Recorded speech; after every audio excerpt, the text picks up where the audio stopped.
Here's all the ways I plan to improve my low-cost Sip and Puff mouse prototype, an accessibility device that lets people with motor issues in their hands navigate a computer by using a joystick with their mouth and sipping and puffing and blowing on the tube in order to click. My end goal is to make this traditionally very expensive accessibility device affordable and open source to those who need it most. I built this prototype in the last video, here's how I'm making it better. The first major thing I'm going to have to improve is the mouthpiece. I did 3D print the mouthpiece for the sake of accessibility, however 3D printing is actually not great when it comes to having anything food safe or being near your mouth. The problem isn't the 3D printed plastics themselves, they're not toxic or anything, they're actually super safe. The issue is when you 3D print something, it has these little layer lines and the plastic's not entirely solid, it's kind of porous. It becomes absolutely impossible to clean, and once you get the moisture of your mouth on this, it'll grow bacteria and it will be literally impossible to clean out. I've come up with what I think is a pretty good solution. I've done some digging around online and found a bunch of off-the-shelf mouthpieces. These are from breathalyzers and these are actually from a little musical instrument. You can buy them both for really cheap and they're meant to be used on your mouth and they are replaceable. You can buy them in bulk for cheap. And the idea here is instead of the whole mouthpiece being 3D printed and fitting on the end of the joystick,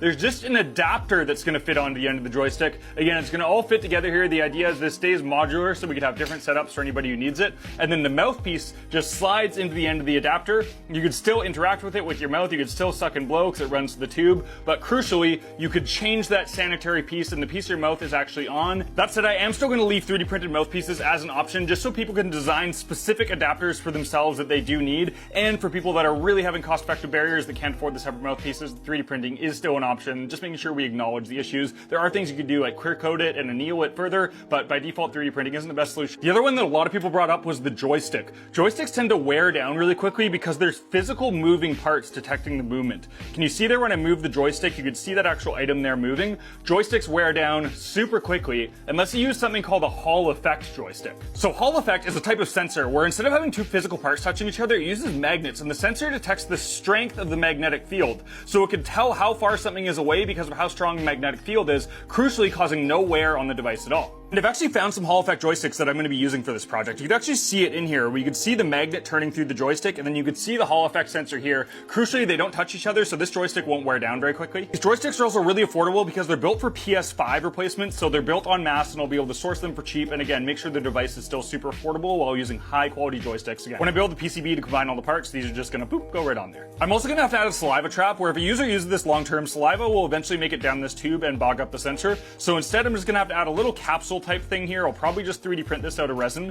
where the saliva will go down, collect in this reservoir here, and then this tube here will go out to the sensor, and then you'll be able to empty this automatically without bogging up the sensor. We'll also need to replace the sensor because this one's quite expensive. It's used for RC airplanes. This one I found is used very commonly on medical devices like breathing apparatuses to detect breath. I think it's going to be a great candidate. It's really cheap, and I'm going to be able to make it modular. So if this does fail on people, they'll be able to replace it very affordably outside of having to replace the whole device.